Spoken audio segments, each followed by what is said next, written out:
اومدیم بازار روز بابلسر برای کباب ترشمون یه سری مواد بگیریم. من اینجا لیستش رو نوشتم، حالا با هم میریم میخریم، قیمتاش هم توی فیلم بهتون میگم.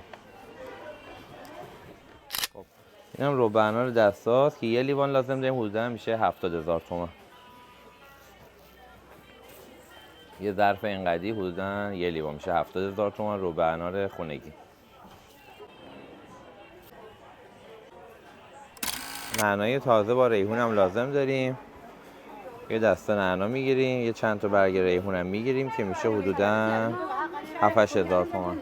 دقیقش رو بخوام بگم 8,000 تومان میشه یه دارم ریحون. اینم غرفه ماهی بازار روز بابلسر. انواع ماهی تازه، ماهی سفید، زیتون و کلی چیزای خوشمزه. به انتهای بازار که میرسیم قسمت میوه و سبزیجاتشه. پیاز لازم داریم و سیر.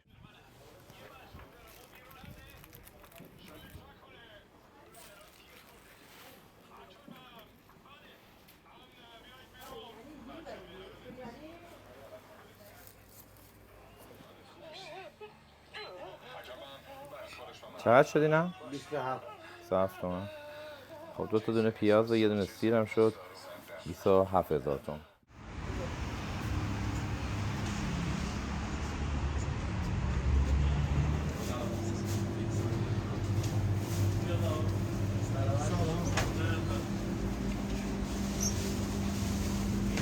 یه دونه حدودا 1 کیلو و 200 گرمی. 1 کیلو 100 کیلوی چنده این؟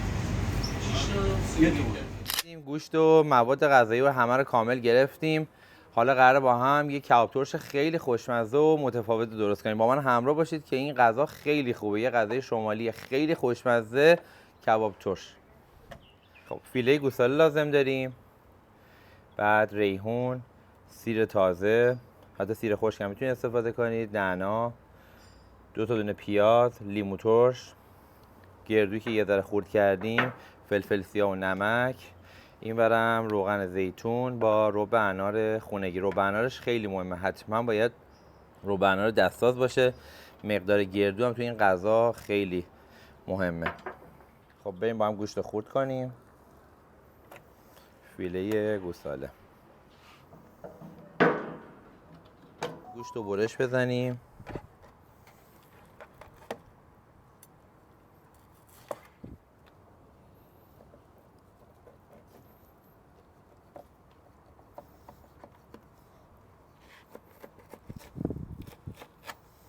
غذایی هم اومده امروز کمکمون کنه تو این کباب ترشمون. بریم اینا رو برش بزنیم و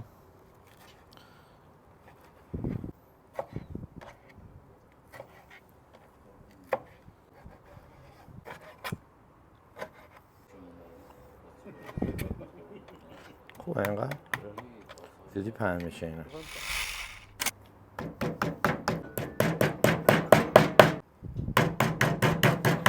گوشتا رو مزه دار کنیم. گوشتامون توی ظرف میریزیم و زعفرون حل شده رو بهش اضافه میکنیم. زعفرون حل شده رو اضافه میکنیم. مواد رو با هم قاطی میکنیم. خب 3 حبه سیر لازم داریم و 2 تا دونه پیاز.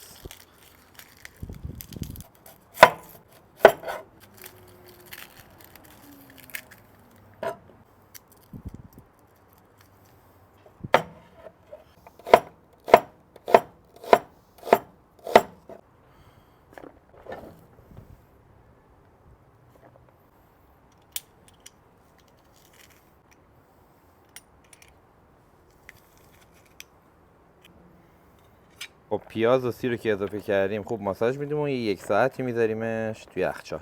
خب نعنا و ریحون کاردی شده لازم داریم.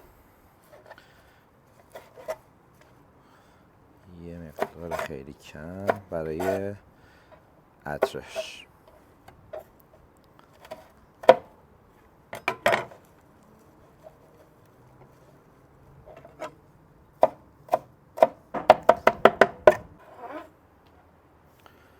اینم سبزی معطر کباب ترکمون. کباب ترشمون، نه کباب ترک. لیمو رو آقا رضا قرار بود بریزه که نریخته. من الان تازه متوجه شدم، بهش گفتم بیا بریز. این لیمو رو بعد تو مرحله قبل میریختیم آب لیمو رو، ولی دیگه خب دیگه نمیشد کارش بکنیم دیگه فعلا.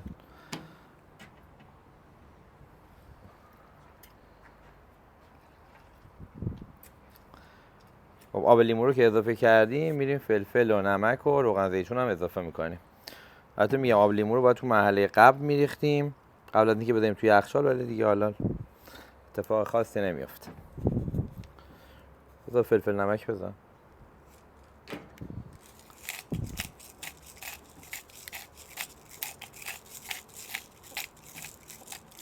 کافیه کافی.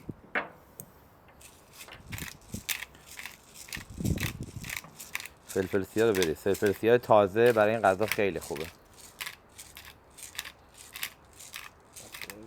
کافیه کافیه، تندش کردی.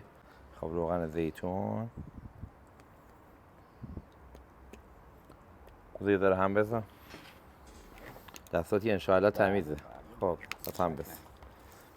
بگم دیرو پریرو شسته باشیش. خب منم برم سراغ رب انار با گردو.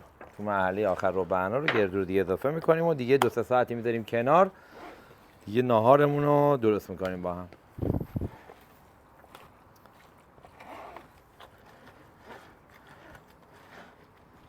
ماساژ بده قشنگ.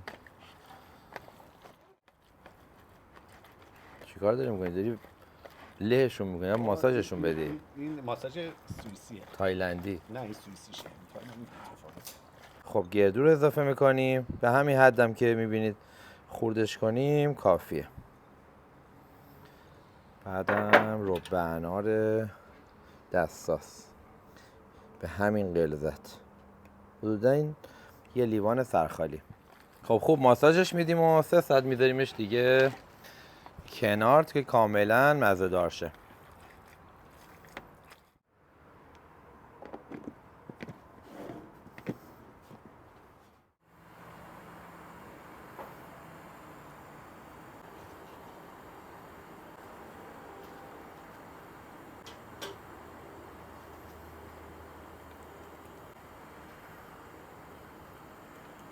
آبونم آماده شده، میریم به سیخ بزنیم. آقا رضا اگه زحمت بکشی به کمک کن. داشتن دلسه تلخ میزدن با استغفرالله. بیا کارهای سختم کمک کن. بیا سیخ زدن کار خیلی سختیه. بیا سیخ پای بزنی؟ آره بیا کمک کن.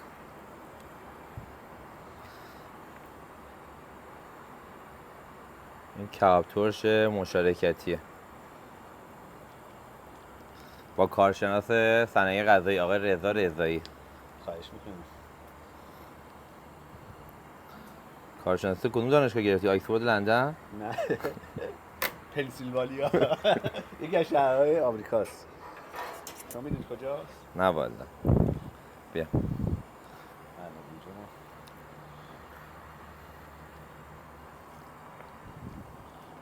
اینجوری که بوشون از جیگرکی هم باید بزنید. چیه؟ بذار ترتمیز فقط بزن. این پیازش هم جدا کن روی گاز نسوزه، روی زومی هم روی گاز، روی زغال نسوزه.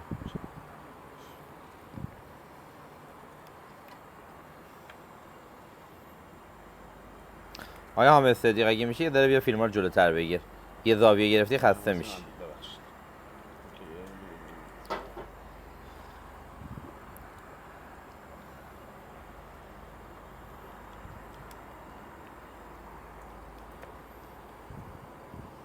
حالا بریز که زغال هم دیگه آماده کنیم. دیگه شام شد دیگه. قرار بود ناهار درست کنیم ولی دیگه شام شد. بچه‌ها هم دیگه رو نخورن. این وسط بریز. آتش زدنمون کمه ولی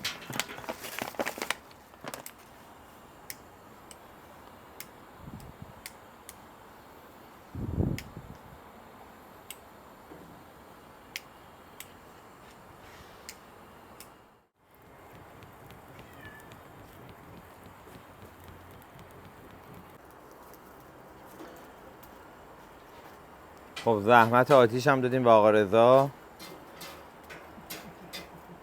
کارشناس صنایع غذایی از لندن.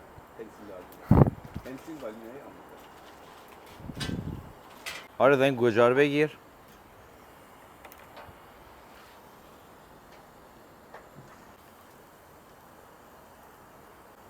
برنج نسوزه.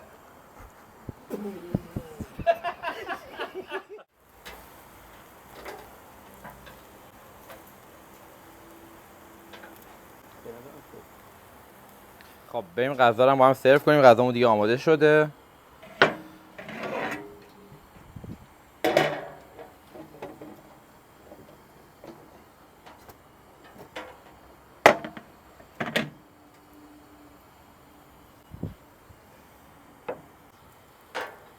آره غذا دیگه آماده است. برنجمون که آماده است. کبابا هم بیا. این کبابا رو بذاریم بغل.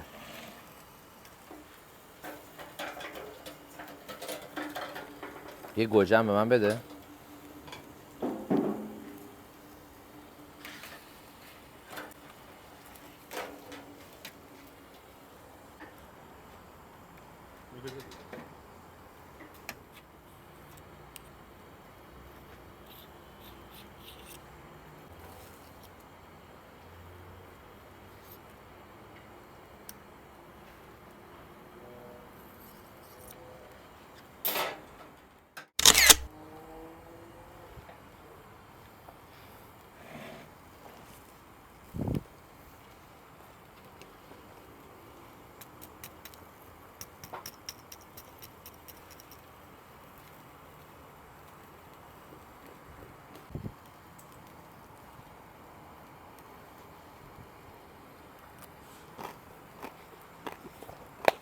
حالا بیا تست کن.